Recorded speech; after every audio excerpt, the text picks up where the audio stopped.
നമസ്കാരം.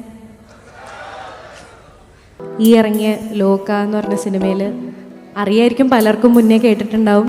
ഇപ്പോഴത്തെ ജനറേഷൻ പരിചിതമാവുന്നത് എനിക്കൊന്ന് ഈ സിനിമയിലൂടെ ആയിരിക്കാം. അപ്പോൾ ഇതിൻ്റെ ഒരു ഒറിജിനൽ വേർഷൻ പാടാം എന്ന് വിചാരിച്ചു. കിളിയേ കിളിയേ